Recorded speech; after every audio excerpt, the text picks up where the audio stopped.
As I live and breathe, Mike Drucker, ladies and gentlemen. Hello. Do you appreciate that? I do. That's a good Greg Miller reference. There you go. Hey, if one person that listens to this gets that reference, it will have been all worth it. Man, Mike Drucker, how are you today? I'm really good. Thank you for having me. Thank you for being here. Of course, I've known you for such a long time. For those who don't know, stand-up writer, comedian. But the reason that you're with us today is that you actually have a book coming out, man. Congratulations. Thank you so much. Thank you so much. I'm really excited.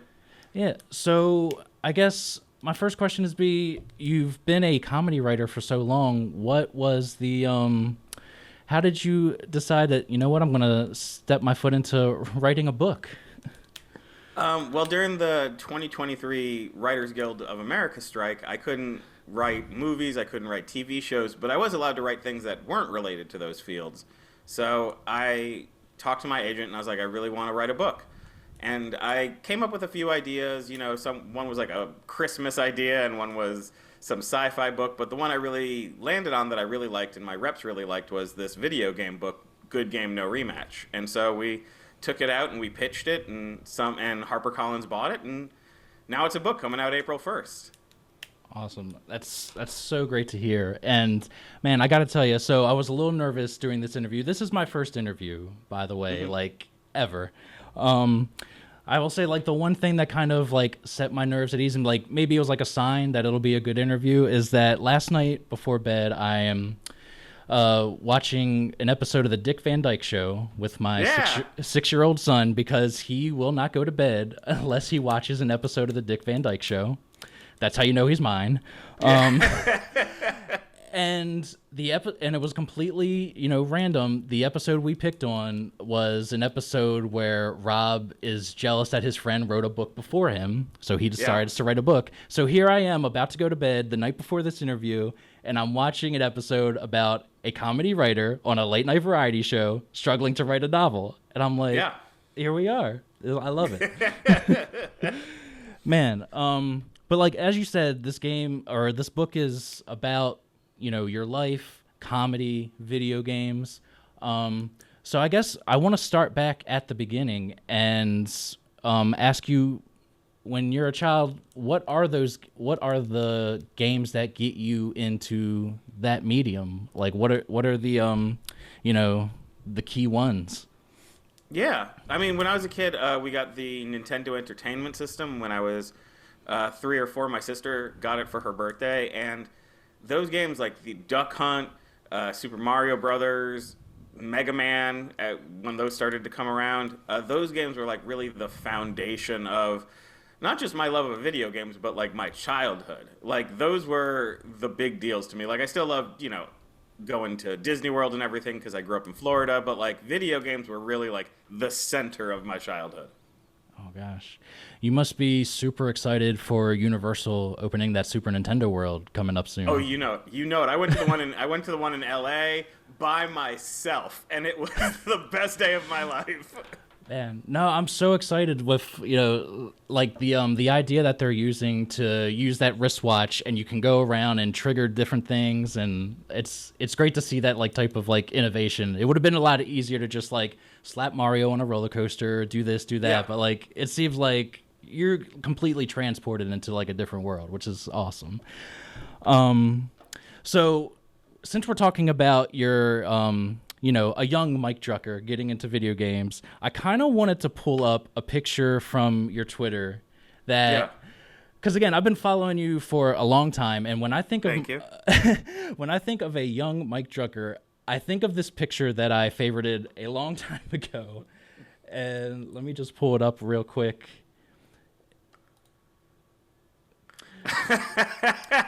So why don't you tell me what's happening in this picture?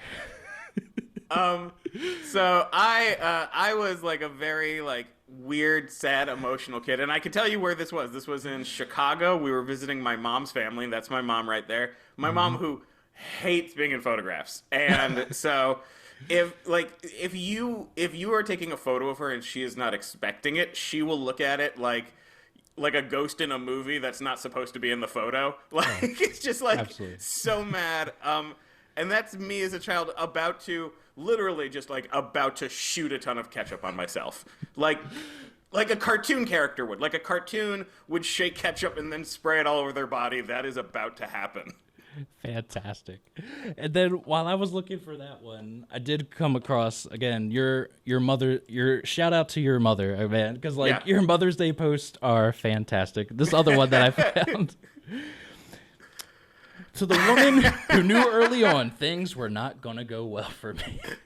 It's just that look on her face, like, we're doing our best. We're doing our best to raise this boy. Maybe he'll write a book someday. Baby. Oh man! And then the final one I gotta pull up, and I'll just keep this up while we talk about those childhood memories. Oh, perfect, perfect. A 47-year-old mother of 3. I was at my brother's birthday party, my little brother's birthday party at an ice skating rink, I think in Sunrise, Florida, and I was so miserable. I was just mad the whole time. Just could not wait to get back home and then pop on that Super Nintendo. Clearly. 100%, 1000% correct. Awesome, fantastic. So yeah, so what were you mentioned that you got the Super Nintendo growing up. Were you the type of family that were loyal to Nintendo over Sega? Did you get every new console? Did you dip your hands into the handhelds? What's your gaming history as far as consoles and handhelds? Sure. My family, I think, was a Nintendo family, but it had less to do with brand loyalty, and I think more to do with just we could only afford one thing. Mm-hmm. And so, when we had the Nintendo, that was all we could afford. And I got a Game Boy when I was a kid, but I got it from my grandparents for Christmas. And so that itself was like a massive deal because, I didn't think I was going to get a $100 toy at any point. Or birthday, rather. I think my grandparents got it for me for my birthday. But regardless, we were one of those families where it was like you got one game at Christmas or 1 or 2 games at Christmas, 1 or 2 games at your birthday, and you better enjoy those games because that's probably it for, the year. Yes. And eventually, though, when I was, maybe 12 or 13, my parents were like, you keep asking us for a Sega Genesis. We already have a Super Nintendo. How about, what if we don't give you a birthday party, but we let you get a Sega Genesis? And I think in their heads, I was going to be like, no, of course not. I want a birthday party. And I immediately was like, great, sure, cancel the party. Let's get that Genesis. Yeah. And so I think from then on, we had more than one console. But it was usually you were lucky when you got 1 or 2 games a year. Yeah. So I was the same way. I was a Sega kid instead of Nintendo because if you remember, Sega does what Nintendo don't. Nintendo, yeah. That's right. I mean, the best marketing. I mean, that's why we were a Sega household. Just fantastic marketing. And it sucks because I feel like I have this huge, missing a chapter of games that I missed out on because I was a Sega kid. Everyone's talking about Legend of Zelda and Super Mario World, but I'm like, but guys, Vector Man is the future. Oh man, Vector Man and Vector Man 2. Yes. And the same thing with portable. I never owned a Game Boy. I had the Sega Game Gear and the 8 AA batteries that it took to power on for 30 minutes. Yeah.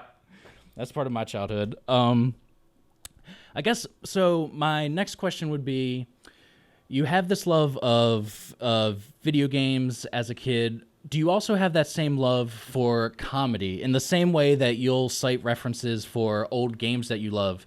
Are you the same as many comedians who have favorite comics, favorite stand-up albums, favorite TV shows growing up?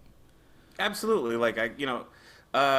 Growing up in Florida, we took a ton of road trips, which meant listening to a lot of music, and my dad also owned a lot of comedy albums. So we listened to a ton of George Carlin, Lenny Bruce, and as I got older, I started listening to comedians like Maria Bamford, Patton Oswalt, Janine Garofalo, and those were massive influences on me. So those are definitely things I still think about or reference or I'll get into a conversation with someone and be like, as this comedian once said, and sound like an old man quoting, Mark Twain or something. So yeah, definitely. I think it was kind of the same thing. Comedy, just like games as a kid, gave me a way to see the world that helped me understand things a bit better. You know, like a lot of people, I was kind of a weird kid. I didn't always fit in. People weren't necessarily mean to me about that, but I didn't always fit in, and I didn't always quite understand the world. And games and comedy really gave me like a good lens through which to understand things. Yeah. I kind of feel the same way as you did as a kid, because when you'd watch like those classic 80s like John Hughes movies, it's always you're either popular or you're getting picked on by the bullies. And I never felt like I felt like represented, because I'm kind of worse than that. I kind of just blend in. I kind of just yeah. So yeah, and now I'm just realizing, so you're living in Florida in the late 80s, early 90s. Mm-hmm. Did you ever go to Nickelodeon Studios? Was that ever a thing? No, I mean we definitely went to Universal Studios, but we never went to the Nickelodeon side of things. Or actually no, if we did, we went once. I think I have one memory of us taking like the tour, but we didn't get to see a show or anything. They just like sort of like walk you through a few areas that they're not using at the moment. Mm-hmm. But I wish like that. I really, really wish. Ironically, or not ironically, but I weirdly had an aunt that was a chef at one of the Disney World hotels. And so we'd get free tickets to go because she worked there. And so we went to Disney World a lot more often. Okay. Yeah. So as a fan of movies and TV shows as a kid, I always wanted to go to Universal. I'm from Baltimore, so it was a huge endeavor to go to Florida for a trip. My mom, a massive Disney fan, so she would always went out. We would always go to Disney, and I'm, by the time I'm 13, I'm going down like Magic Kingdom. I'm like, really kind of wish I was seeing Raiders of the Lost Ark or Back to the Future or something right now. But I'll take it, Mom. I'll take it. So my next question is, I've been thinking a lot lately about how I've loved TV for my entire life, and it seems like such an obvious thing for me to be in this position working in television, but that didn't dawn on me for what seems like such a long time until like later in life. When did you have that realization that you were going to go down this road of, this is going to be my career? I'm going to turn my passion for my love of games and comedy, I'm going to turn that into a career. And, how did, your family take it when you told them, like, Mom, Dad, I'm going to be a comedian? I think I was in college. I'd always loved video games, and I'd loved comedy. Video games I thought about doing when I was a kid, but I was bad at programming, so I kind of just, thought, maybe I'll get into, editing, or I'll become a journalist or something, which I was not good at either. And so in college, I just started doing comedy. And I was lucky that I went to New York University, and that, you're near a lot of comedy clubs, so it's easier to do open mics and get noticed by people. And it's easier to get internships. I got an internship at NBC Casting in New York, and then an internship at Saturday Night Live, which opened a lot of doors for me. And just by being in New York City and starting to do comedy and looking for these internships, I was very lucky. I was very lucky to be in the right place at the right time. And I think that kind of helped my parents accept it a bit. Like if, like when you're interning at Saturday Night Live, it's a little easier for them to be like, okay, he's trying comedy. At least we can tell people about it and it sounds interesting, and not like our son is about to move back home in with us. Right. Man, and it's so crazy, because I did not know that you were an intern on SNL. And then so this is around 2008 or 2009, or in that ballpark? I was an intern from 2005 to 2007, and then I worked as an assistant and a researcher and a freelancer from 2008 to 2010, I want to say, but I could be off by a year. Okay.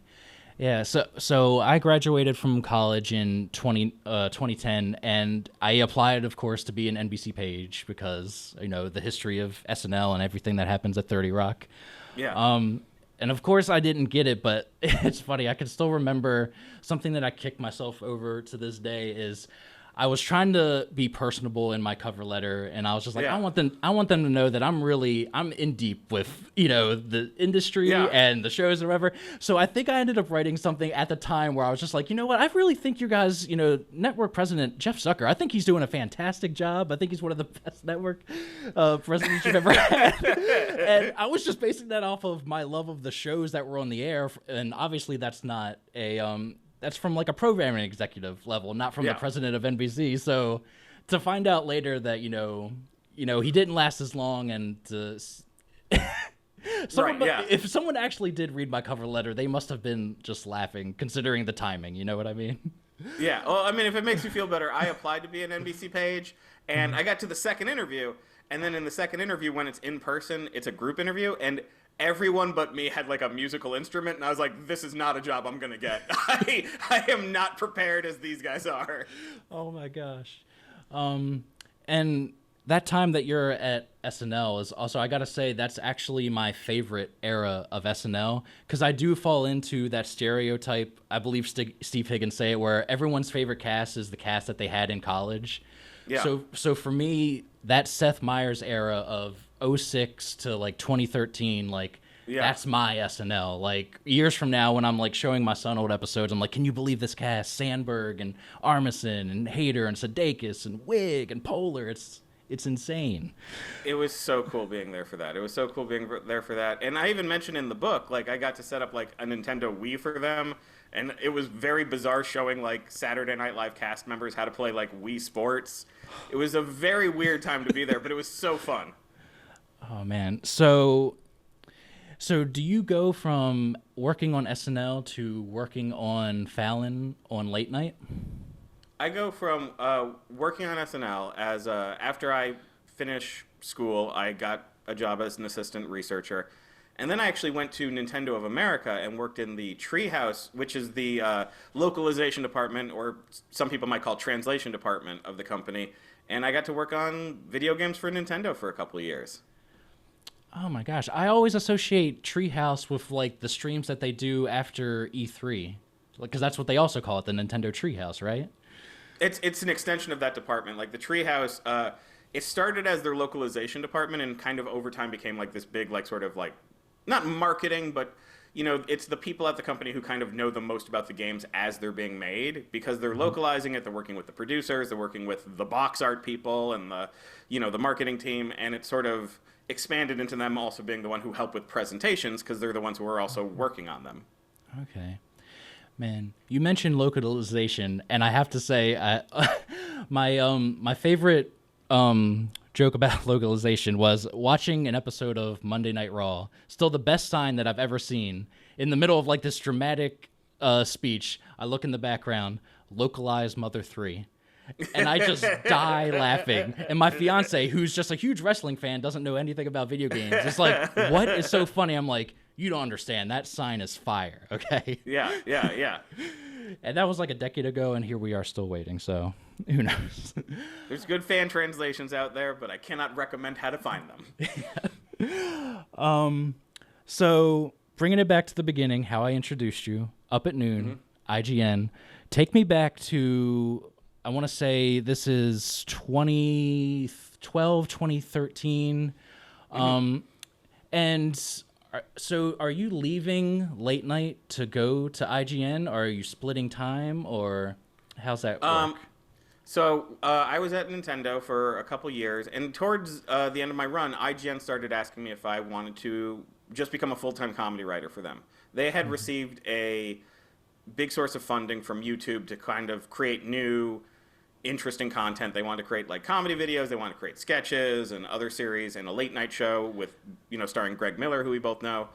And so they came to me with an offer, and I really loved Nintendo. I loved working there, but the offer was, it was a really generous offer, and it was also an offer to be super creative. And I really like Nintendo, but, you know, I was working for a company where I was helping to translate other people's games. Even if I got to write my own jokes and have a great time doing it and work with an amazing group of people, it was a chance to do my own thing and be creative in my own way. So I ended up leaving Nintendo for IGN, and I worked there for a year making videos with Greg Miller.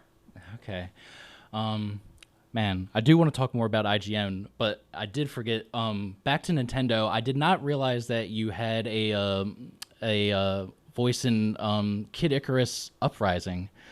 So I never owned a 3DS, so I never got to experience it. And it's a shame because as an outsider who did not have a 3DS and doesn't have any history with Kid Icarus, if someone was to mention Kid Icarus Uprising to me, the first thing I think of are the peripherals. Because that was all the headlines at the time. It was like, you need a stand, or you need this extension of an analog stick on the side. And yeah, it's such a shame, because I think that goes to the idea of like games preservation, where that is a probably hidden gem that is like stranded on a platform because of the touch screen, because of the peripherals, and I feel like is that something, I know you're into retro games, is that something that you think about, games preservation and how we are keeping this industry preserved going forward? Absolutely, absolutely. I think preserving video game history is just as important as preserving movies or music. Like, I know we like to think of them as retro games or nostalgic, but they're also classic pieces of art. Like, yeah, we might watch. We mentioned Indiana Jones. You might watch Indiana Jones and be like, this is from my childhood. I'm nostalgic for it. But it's also a classic, great film that exists and is good on its own outside of our childhood experiences. And so I think games are the same way, and we should treat them the same way. I appreciate that there's games like the Video Game History Foundation that work hard to preserve stuff. And, just like movies where we've lost 70% of silent films because they weren't intended to be preserved, we've also lost a ton of early video game history. And I think that, in 20, 30, 40 years, we're going to culturally feel the way about video game preservation that we do feel about film right now. Yeah. I feel the same way, especially with TV, because I think I love video games, but I do put TV above video games. And I think I guess a decade ago, when the streaming wars were really starting to kick off, I really got excited because I thought, with not having to deal with time constraints of a 24-hour like network, I thought, oh my God, every show available or of all time will be available. And that always interested me because, especially with TV, if you were in the 70s and you went up against MASH, you were going to get canceled no matter what. You know what I mean? So it's just I wonder how many hidden gems there are out there that are just a victim to a bad time slot. And a ton. And it wasn't until, we're a couple of years later now in the streaming wars and you see stuff getting taken off of the services. And that's because, writers and, the writer strike, the most recent one, well fought and well earned. I'm glad you guys deserve everything. But the idea of compensating people for streams and digital is something that I never considered, and that made me sad because I'm like, oh well, there goes my dream of being able to watch any show that's ever created, and which we still have ones that are lost to time. Yeah. But enough about that. Back to IGN. Back to Up at Noon. I got to tell you, I was a huge fan. And to tell the viewers or listeners at home, I mean, the elevator pitch is just straight up, it's SNL Weekend Update, but for video game and pop culture news. Yep. It's great. So tell me about your year at IGN, because when I look back at the videos, it just seems like a bunch of kids running around with no adult supervision, just having the time of their lives. Is that accurate? That is accurate. That is accurate. We were basically given the directive, like you said, we were given the directive that we wanted to do a late night show, kind of like Weekend Update about video games. And that's what we did. We just shot sketches around the office. We would sit in a conference room and just spend like 3 or 4 hours writing jokes about the video game news. And we would and it was super fun. It was stressful because, the flip side of, we got to run around and do everything on our own was, oh man, we had to really run around and do things on our own. And there were times when it was like, hey, can we get a camera? And they were like, we actually need all these cameras because we're doing something called E3. And I'd be like, yeah, but can we get a camera for like 20 minutes? We really need a camera. And so it was very by the seat of our pants. But it was also fun just because, it was something that was new for IGN itself. And so they were excited about it. Greg was really excited about it. Brian Altano, who was another one of the stars and writers in it, was really excited about it. And so it wasn't just like, a bunch of kids getting to play around. It was like a bunch of kids getting to play around and also getting to meet like Tony Hawk while doing it. It was super fun and super supportive. And it was also like, I don't know, I'd written for things, I'd written for award shows, I'd done freelance writing for TV, but that was my first time really producing television in any form. It was a web series, but it was my first time like being a producer in the sense of needing to organize everything or needing to make sure that people had a camera, like I said. And so I think it was also like really educational when I actually became full-time in the TV field. Yeah, I was a huge fan of IGN Start. Was the name of the channel, Yep. and because again I'm a big fan of like production value. So the idea of like just watching your typical streamer or like YouTuber, like I was excited to see this much production value being put into like weekly web content at the time was just unheard of, and Yeah. I was super excited that YouTube was doing that, and that's how I ended up finding Greg Miller. I know a lot of people. For Greg Miller, know him from IGN and reviewing video games, but my first ever experience with him was, it's the guy who anchors up at noon. That's the so guy. cool. Yeah. That's so cool. Thank you. Yeah. After your time at IGN, you go back to New York. You go back to 30 Rock. Is that correct? That's correct. So while I was at IGN, I did a comedy festival called the Montreal Just for Laughs Comedy Festival. I was something called one of the new faces of comedy, which was over a decade ago, so I'm now an old face of comedy. And at that festival, both because I'd been a freelancer for Weekend Update and because I got noticed at that festival, I was able to apply for a job at what was then Late Night with Jimmy Fallon. And I did a packet, which, for those of you that don't know, a packet is kind of like imagine a writing sample, but it's usually to specific instructions. So it'll be like, write a page of monologue jokes, write, 3 sketch ideas, write 1 full sketch out, Mm-hmm. And so I did that, and they flew me in to interview me, and I got the job. So I had 1 year at IGN, and then I moved back to New York City for what was then Late Night with Jimmy Fallon. And then you make the transition to when he gets bumped to the Tonight Show. Yep. Do you keep the same role initially? Are you a staff writer at the moment? Yeah. When we bumped up, it was almost like it was kind of funny because they had to move the studio. They had to shut down the studio for a little bit to renovate it, to give it a new backdrop and look for the Tonight Show. And we had a ton of meetings about it. And obviously, we wanted it to be as good as possible, but it was very funny to transition to this new show, but we still had the same offices, the same chairs, the same job titles. It really was a weird transition just because it was such a big deal, but it also felt like we were all in the same spot doing the same jobs. Yeah. With this being SNL's 50th anniversary, I feel like a lot has been said of what that week is like for writers at SNL. Through documentaries and through interviews where you understand this is pitch day, this is the night when we stay up all night, this is when we get stuff through the art department, and but I feel take me through what is a day or a week of the life of a writer of a late night variety show, because you guys are essentially you're doing SNL 4 to 5 times a week, which is insane. So tell me what is that like? So, for a show like The Tonight Show, which is, when I say a daily show, I don't mean The Daily Show, but a show that happens every day, which includes The Daily Show, you usually have a very early morning pitch. So some shows, this might be in person.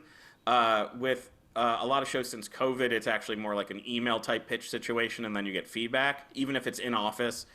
And so either way, you'll write, let's say, 2, 3, 4 pitches, both based on the news. You might get an ask, it might be like, hey, we're having, Ryan Reynolds on the show today. Is there anything that we'd want to do with him based on his new movie, this or that, And so you're pitching both ideas on the news. You're pitching ideas for the celebrities. Maybe someone was a last-minute dropout. So it's we need a last-minute music idea for this musician who's subbing in last second.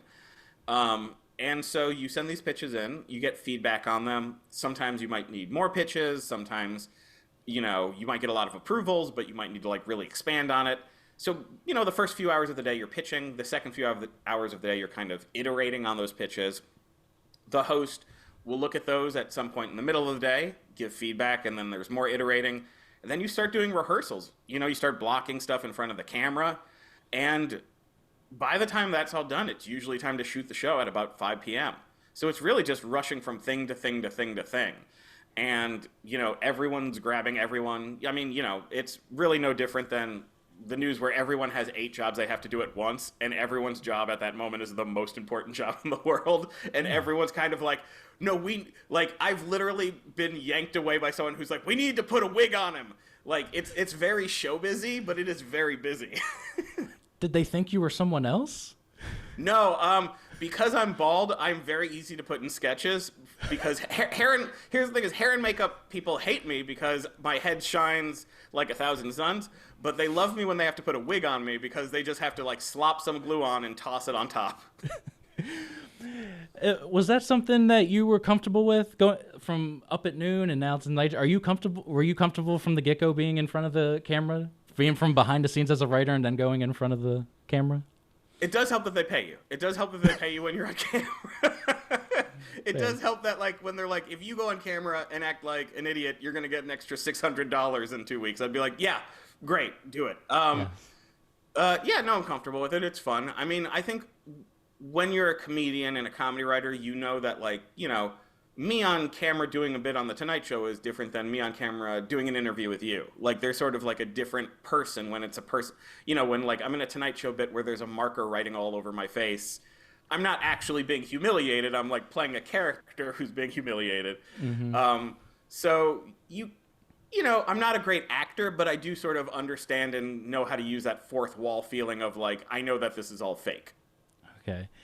Yeah, it just seems like a constant juggling of balls from a writer's perspective, because you'll have monologue jokes that are, for the most part, up to date daily. You'll have sketches, some that'll feature a guest that are relying on a guest, some that maybe aren't or have audience participation, or you have game show segments, and then you have interviews, and it just seems, and like you said, if a schedule changes or if there's like anything that gets shifted around, it seems like a lot of pressure. And it is. And it's just from other comedians who are, just doing stand-up and like, or just on the road, it just seems like you've put so much more pressure upon yourself when you've entered this stand-up comedian field by becoming a writer on a late night show. And do you thrive under that pressure? Do you enjoy it? Do you prefer to have that in your life? I think I do well under that pressure. I think I'm good at that job of late night writing because I've done it for a few different places, and I've done it more than once for the Tonight Show itself. It is a lot of pressure. It is a lot of moving fast. But it's also a trust system. Everyone's working hard. Everyone's moving fast. Like, when I'm working on a sketch for a show like Tonight Show, it's not just me alone doing it. There's associate producers. There's, executive producers above me who are checking things. There are hair and makeup departments who are checking in with me. There's like it's a super well-oiled machine. Now the machine runs very quickly, so you have to move very fast. But the lucky side of things is that you do have a massive support system. So, if you're like, I don't know what to do next, there's usually someone who's like, why don't you ask this person? They can lead you in the right direction. Or why don't you talk to the art department? They should have the printouts that you're looking for. And so it is very hard and it is a lot of work, but on these shows they've built such a professional team that as long as you trust the team will trust you, and God willing, everything turns out right. Yeah. So you mentioned that process of all the different departments. I'm going to pull up one of your sketches real quick. This will be Pop Quiz Super Mario Edition. Yeah. I'm just going to let this play for a little bit while I ask you, so what is it like to come up with this idea for a quiz show that's based around Mario, and you got Chris Pratt, who was promoting the Super Mario Brothers movie at the time. Yeah. What is it like to have an idea and then to see it come to fruition through those different departments? Like, you could just come up with an idea like, yeah, I'm going to need 2 warp pipes. I'm going to need a brick wall. I'm going to need these sound effects. And then it's other people's job to make this a reality. What is that like, seeing dreams come to life? It's really fun. It's really fun because, again, you're working with these awesome crews and, these art departments that are like, hey, man, you want to come over and check out these warp pipes we're making? And you check them out, you're like, this is the coolest thing I've ever seen. It's super fun. It's magic, but it's also, like, fun in the sense of, this is going to sound so dorky, but, like, if you ever put on, like, a school play or did, like, a presentation in school you were really proud of, if you multiplied that by 1,000 when it went well, it's sort of that feeling. Especially, the nice thing about a late-night variety show versus other shows I've written for is that you get the response immediately. When I've written for, shows like Adam Ruins Everything, which are amazing shows, and I love Adam Conover, I don't see the end result for 6, 7, 8 months because, you know, you write it, then you film it, then you edit it, then you wait for it to be released, and then you wait for your episode to be released. And with something like this, it's like within the space of a week, I got to discuss the idea, get the idea approved, pitch funny Mario jokes to Jimmy, get those approved, talk to the art department, and it all comes together and you get to see it in front of an audience responding live within just a few days. And there's a lot of magic to that. Yeah. And I would hope that there was a lot of praise going on for you guys at the time because so for me, when it comes to late night, I never connected with any like late night host until Jimmy Fallon because for me, it was Carson before my time, growing up with the late night wars of Letterman and Leno. My age versus their age, I never really connected with them. To me, they seemed old and out of touch, which is insane because since then I've gone back and watched like Letterman stuff from like the early 80s and am in love with him and completely misjudged him as a kid. But at the time, and I completely missed the boat on Conan. I don't know.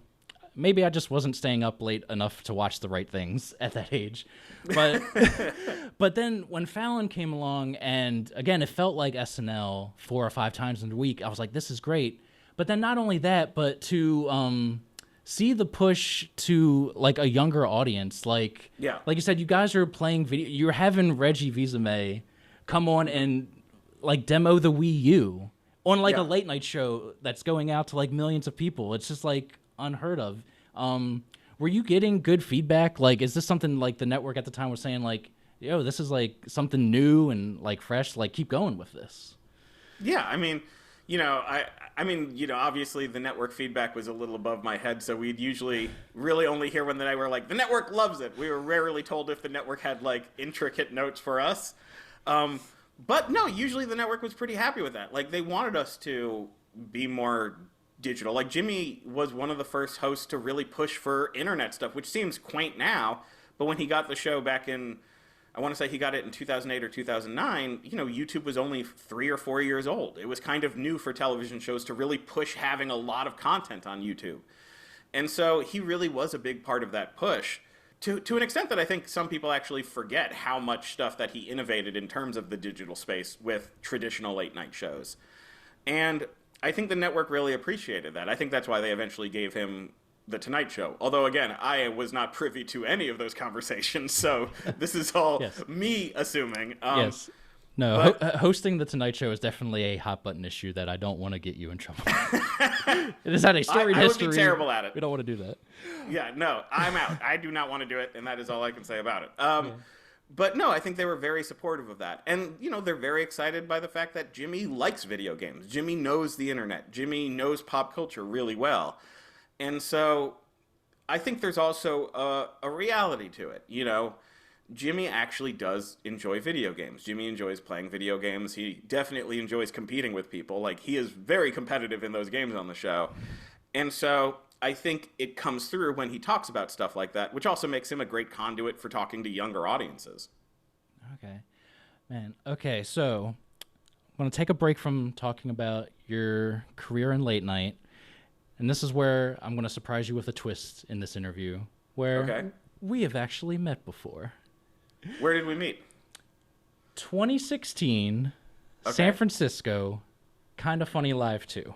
Oh man, yeah, okay, that was a super fun show. Okay, so in prepping for this interview, of course, I've gone back and watched like old Tonight Show bits and Up at Noon bits, and of course, I had to watch Kinda Funny Live 2, Kinda Funny Live 3, because man, you did 5 to 10 minutes of stand up at both of those shows. It was great. Yeah, that was such a fun event. I love that. Man, so not only did I meet you, but I wanted to tell you that I had a chance to talk to you in person off to the side. It was right around the time where they were preparing to have Cisco sing the Pokemon theme song. Yes. I remember that, guys, yes. you can look it up on YouTube. This actually happened. This was all in one show. But no, I saw you off to the side, and my wife was just like, you should go talk to him. You should really say something. So I go up to you, and I got to tell you, I've been kicking myself over this for the past 9 years, man. So here's what happened. I go up to you, and I'm like, I'm going to compliment him on like how much I like his writing, how I like his work on The Tonight Show, and it just comes out so poorly. So what I end up doing is because I was such a fan of late night because I was still in college a little bit for late night, and then as the years went on and you grow up and you have less time, I see the Tonight Show less and less. So my touchstones are those early years. So I come up to you and I say, yeah, I really love Jimmy Fallon as the host of late night, and I'm like, I really miss Wheel of Carpet samples. I really miss Cell Phone Shootout.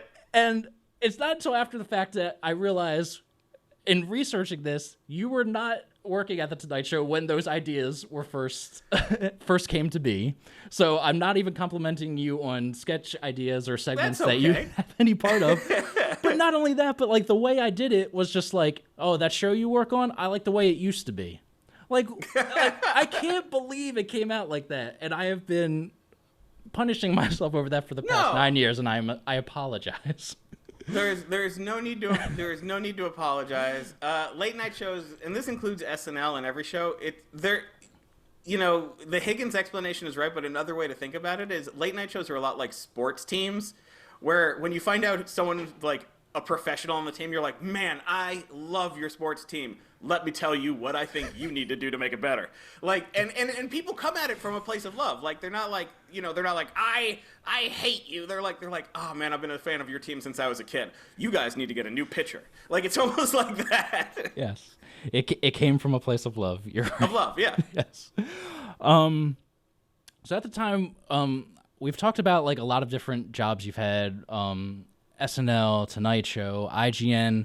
How are you balancing stand-up at this time? Like, are you, whenever you can, speaking kind of funny, our friend Nick Scarpino, going into the world of stand-up comedy over the last 6 or 7 years, just, and hearing his stories about, I just go downtown on a Saturday or Sunday night and I just wait and I just hope that something opens up. So how are you balancing refining your stand-up material and your stand-up act while, these high-pressure jobs? How are you finding the time to do both? It is tough. It is tough, and at times the stand-up has suffered a little, because you do have to make a choice on how you use your time. I kind of build my stand-up more around my writing than my writing around my stand-up. I think maybe, 10 years or so, I kind of realized that I enjoy writing a bit more than I do stand-up. I love doing stand-up, but in terms of like, if God came down and was like, you must choose only one thing you can do, though I doubt that he would do that for whatever reason. He probably has busier things on his schedule, but like, it would probably be writing. And so usually like I'll book stand-up around, when I'm not writing something, or if I need a break from writing, I'll go on a stand-up tour or something. So I kind of build stand-up to supplement my writing rather than the other way around at this point. Although, again, like, if I eventually tired of writing, I could always do stand-up. Mm-hmm. And, again, rewatching Kind of Funny Live 2 last night, again, and I guess that's true with, like, a lot of stand-up material, the jokes that bombed or got no response were the best jokes. Oh, like, always. Always. I'm just laughing hysterically. I work the night shift. It's like 2 a.m. and I'm just like dying laughing at these like bombs, but they're so good. So good. Yeah. So, and then I want to talk to you about you are a writer at Jimmy Fallon, and then Samantha Bee at TBS poaches you from Jimmy Fallon. And we'll just use that terminology. And not only are you a writer, but you transition to head writer and then later executive producer. Am I correct in that? Yeah, you're correct. Although I will be completely fair, I had left Fallon and worked on Bill Nye Saves the World on Netflix. So I had left Fallon at that point. I've been poached by a different show. Which is a good show. I watched that as well. Yeah.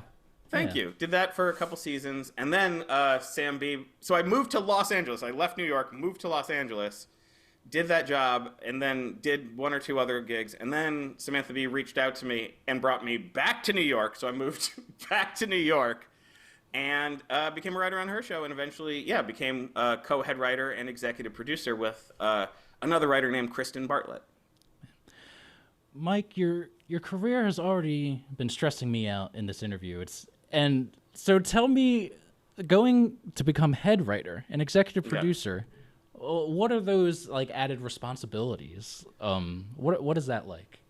when you're a writer on a late night show, a lot of it is just pitching and then writing what you pitch. And you still have to produce your bits, but you're really focused on just producing your own bits. So if you're a writer and you pitch a sketch, yes, you have to produce it, but you're, just talking about that. When you're the head writer and when you're an executive producer, there's a lot of making sure all of the sketches are getting put together, making sure that all of the writers are doing their jobs, that nobody's accidentally doubling up, that nobody missed a step. It's kind of checking the work of everybody and also smoothing out scripts. For a lot of late night shows like Samantha Bee or John Oliver, for example, or The Daily Show, a lot of those scripts have 3 or 4 people writing chunks of those scripts. And so, like, if you have a 15-minute segment on farm work or something, there's a lot of research and there's writers working on that. And then the head writer will take all of those pieces and kind of sew them together in a script, smooth them out, make sure all of the jokes are consistent, make sure that, there's no information that's being repeated or sudden weird shifts. And so it's kind of just like overall supervision and smoothing out. Okay. Yeah. Because when the Emmys are on and they do the awards for like, outstanding variety series or talk series or whatever they change it to every 3 years. Yeah.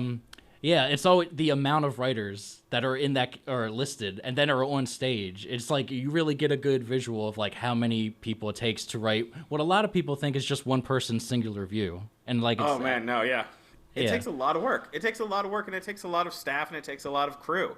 When you're when you're producing material that comes out every day, I mean, again, just like what you folks do, it takes a large crew moving very quickly. And so people are sometimes surprised by that because they see like just one person on stage talking about the news. And it's like, no, there is a ton of people who have to make all of those gears move.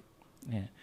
So again, I apologize. I did not get to see Samantha Bee's run with Full Frontal. Was that a daily show or was that a once a week show? What was the schedule for that? That was once a week. Sort of a little more like John Oliver's schedule. Okay.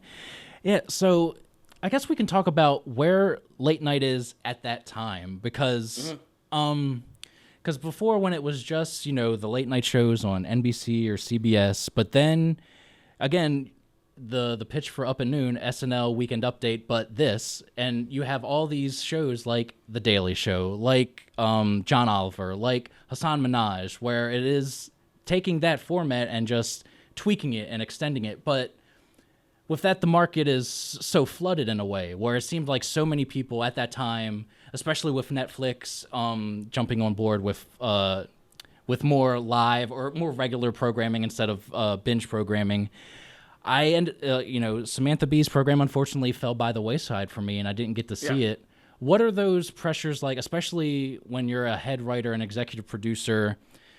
You're focusing on comedy, but you're also, I assume, are you worried about ratings? Are you worried about, mind share? Like, and again, we talk about, where the media landscape is with like internet. Are you looking at all those different avenues? Are you looking at like overnight ratings, YouTube views? How do you balance all these eyeballs coming from a million different places and trying to get them to focus on your one show? Sure. I think you definitely, there are definitely producers whose entire job it is to focus on ratings, to focus on reviews, to see like what's trending or what's not, or if if a show is in trouble for something. As far as the creative side of things, I definitely like see how people react online, but I never really try to chase down what people are telling me to do. Like, unless something's so messed up that it's overtly a problem, which I have not run into, you try to just make the best show you can. The problem is that if you try to chase a trend, usually that trend is already moving in another direction. And so being like, we need to change the show to be this. Someone else is already doing that. You can change the show, and I've been on shows that have changed and, switched gears and done new things, but it's more about you want to try to do the best job you can versus trying to figure out a way to do the best job that someone else is already doing well. Yes. And of course, we see that in the video game industry all the time, where, again, playing catch-up, where, hey, that Fortnite's really big. Can you make us a games as a service, even though you're not known for that? And nobody really wants that, especially in 5 years from now. But please do it anyway.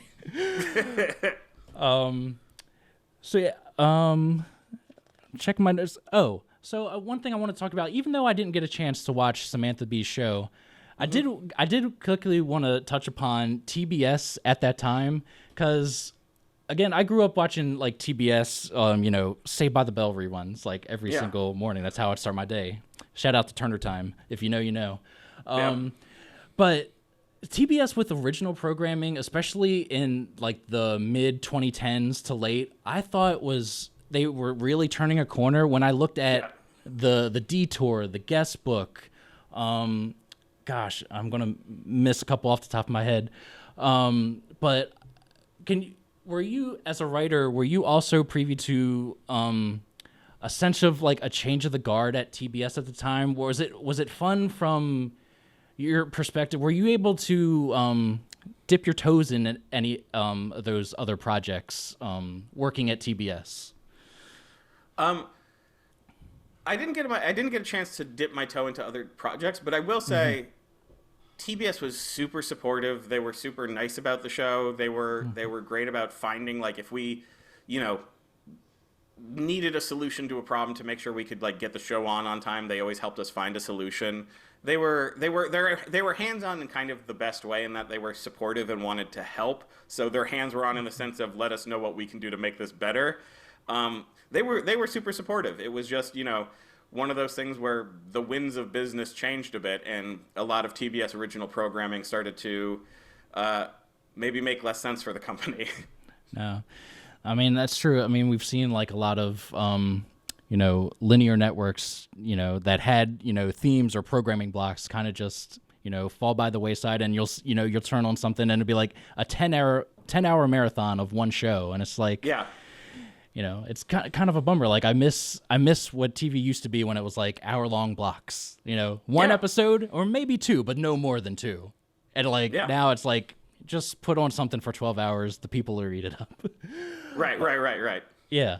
One thing I want to bring it, we spent so much time talking about your career in TV. I do want to bring it back to video games before I have to let you go. I know we're running a bit long here. I apologize again. Don't worry. You're great. Well, I wanted to bring up, first, before we wrap up, I wanted to bring up the comedy show you used to do that I cannot say the title of, but it is about stand-up comedians playing old retro games, most likely bad retro games. And again, bringing it back to elevator pitches, Mystery Science Theater, but for video games and comedians. Yep. Is that the idea? Yep. So, that is the idea. Tell me about that, and is that something that you are still doing or going forward? I'll use a euphemism for the name that is usable on television, which I will call Poop Arcade. And you can imagine which is the word that we weren't able to say on television. And yeah, that's the show I still did. I did it last year for the Netflix is a Joke Comedy Festival out in Los Angeles. I did it in New York a couple months ago. So it's still a show I travel with. I plan on, after the book comes out, maybe doing another tour of it. If you just search for my name, Mike Drucker, and Arcade, you can probably find when we do the next one. I think it's a fantastic idea. I'm hoping that this interview, along with some other ideas, will expand our digital footprint to include more podcasts and fingers crossed, maybe some Let's Plays with, because I always think it's interesting for people to see people play video games still, especially for you stand-up comedians. For me, your local TV anchor racing each other in Mario Kart. I think that's such a it's such a simple concept, but it's something that Universal will be like, yeah, I kind of want to see that. Yeah, absolutely. And I would love for that your show to make its way into, a Netflix series, or like I would love it to, because it's such a great idea. It should be pitched as a show, and someone should be producing it. I'm just saying. I'm giving you your flowers. Thank you very much. Yes. Wrapping up, I'm assuming that on this book tour that you're going to be on, you're going to get asked like, what's your favorite video game of all time? A million times. So I don't want to do that. Instead, what I would like to do is I want to ask you, what are your time travel video games? And what I mean by that is, what are the games when, you just see a screenshot or you hear, a piece of the soundtrack or sound effects, you're instantly like teleported to a place and time. And like looking at like my notes of how we've divided up your life into these chapters of, you know, Tonight Show, IGN, your childhood. What are your time travel games for each one of those periods of your life? I would say Super Mario 2. Even though I played more, Super Mario 2 for me like really just brings me back to when I was playing that as a kid. Where Super Mario 1 I've played 1,000 times since then. The American version of The American Super Mario version. 2? Okay, yeah. The American. Pulling up those turnips. So Super Mario 2, Mega Man 2, Street Fighter 2. I would say Super Mario 64, Final Fantasy 7, The Sims. The first Sims, like I genuinely remember the first time I installed and played The Sims. It's like the scene in Ratatouille where the guy, you know, the mean food critic has good food, and Silent Hill 2, and I think like Wii Sports even just for like the way I set it up in front of the SNL offices like I talk about in the book. Like that game, whenever I play a Wii, I'm always like back in time. Yeah. I think a lot of people have that for Wii Sports because I think a lot of people forget, you know, because when a video game console comes out, you know, there's always shortages and not a lot of people have them. And with the Wii, with the motion control, it was such a thing where you didn't understand it until you played it. So, right. And it was one of those things where it would catch fire over holidays. Like Thanksgiving, Christmas, people would go home and be like, Mom, Dad, you got to see this. And and I feel like a lot of people will have that for the Wii. Like, I remember going home for Christmas and my dad beat me at bowling and never played a video game in his life. Doesn't make any sense. Exactly. Yeah, for me, it's my number one time travel game is Halo 2. For me, it's 2005. It's freshman year of college. It's dragging huge CRT TVs down 2 flights of stairs and system linking them together, yelling at the other kids, no screen looking. It's a time and a place. And as we've gone forward and, you know, video games have advanced, it seems so quaint what we were doing back then. Exactly.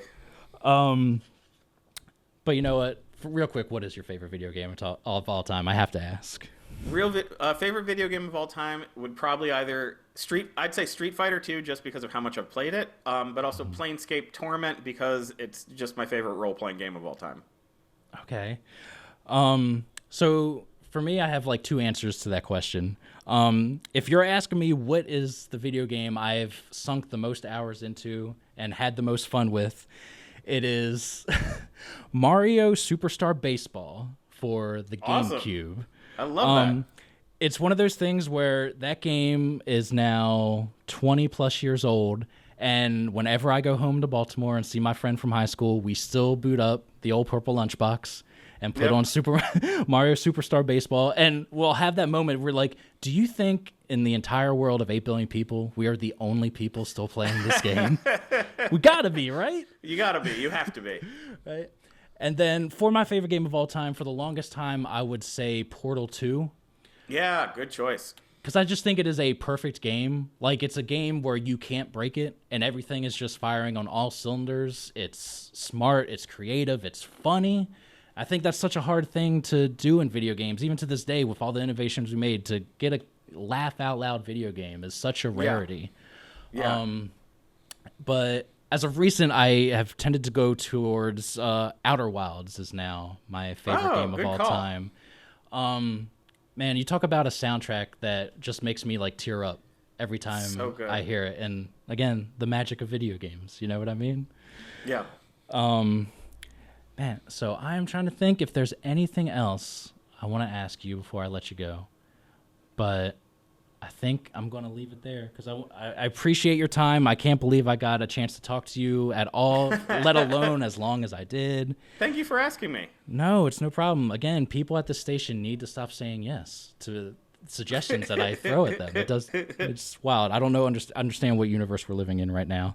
But Mike Drucker, author of Good Game, No Rematch, A Life Made in Video Games. One last time, when does this book come out and how can people buy it? This book comes out April 1st, which is not a joke. It comes out April 1st, and you can buy it Anywhere books are sold, Amazon, bookshop.org, your local bookshop. You can get it in digital, hardcover, and audio, read by myself. So there's plenty of ways to find it. All right. I cannot wait to read this book, and hopefully our paths will cross in the future, and I'll be able to tell you about it and redeem myself from our interaction at Kinda Funny Live too. Of course. All right. Mike Drucker, thank you for being here today. It's been a pleasure. For WECT News, I am Scott Pachilis, signing off.